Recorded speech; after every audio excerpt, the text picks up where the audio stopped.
As a local law enforcement official for so many years, we worked hand in hand a lot of times with the U.S. Attorney's Office in adopting cases that we worked that turned out to be federally prosecutable, and we would partner with DEA, FBI, ICE to bring that forward to the U.S. Attorney's Office.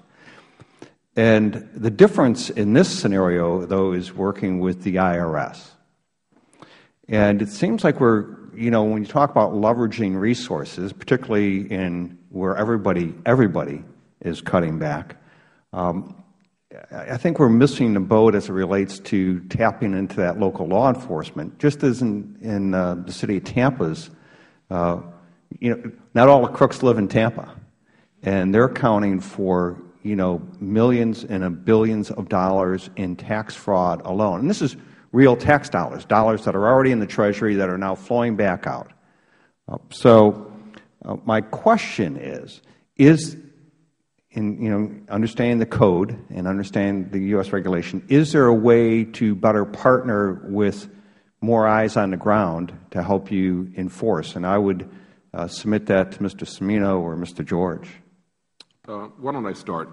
The IRS has limitations placed on it, as you made reference to, under the U.S. Code, specifically Title 26, Section 6103, which severely limits the type of information that the IRS can share. Now, while it limits it, it doesn't restrict it. There are certain circumstances, if someone's life is at threat or there are other exigent circumstances, with the permission of the Department of Justice, the IRS can get permission to work with state and local officials. But sometimes that is a very cumbersome process.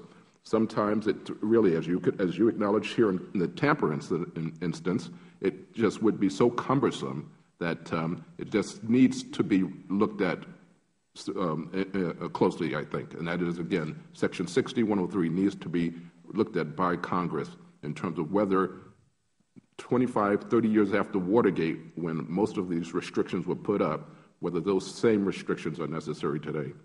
And particularly with the advent of the Internet, because we're looking at most of these filings that at least law enforcement is coming across are the e-filings and the ability to raid the Treasury. Mr. Cimino. I agree with you. I think there can be more cooperation, Congressman. We do have in microphone on. mentioned. Mr. Cimino, we turn your microphone on. As I mentioned in response to an earlier question, there is a procedure in place when there are federal grand juries involving widespread crime that local law enforcement are deputized to work within the grand jury under the direction and aegis of the U.S. Attorney, but that is for federal crimes, and we certainly can explore whether that can be used more effectively in this area. Mr. George, you had mentioned that in looking at the legislation to more massage that while respecting taxpayer privacy, which is a huge concern for all of us, but at the same time protecting the U.S. Treasury from being raided. So what you're saying is that we absolutely need to look at how we can do through legislation help from a local law enforcement perspective to Mr. Cimino and the U.S. Attorney and the Tax Division. Yes, and I should have actually, Mr. Nugent, prefaced my earlier response by pointing out that the Secretary of the Treasury has delegated tax policy to the Office of Tax Policy. So I'm not speaking on behalf of the Department in terms of advocating substantive tax policy changes in this area.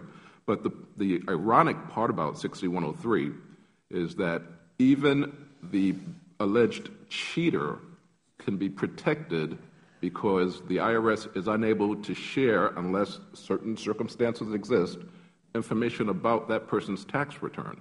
So if you have two competing taxpayers in the instance we're discussing here, someone who has taken the persona of another person, until the IRS figures things out, their hands are tied in many respects unless someone consents. The taxpayer can always consent to the release of his or her information. But this is a very cumbersome area, as I said before, and it needs to be looked at again.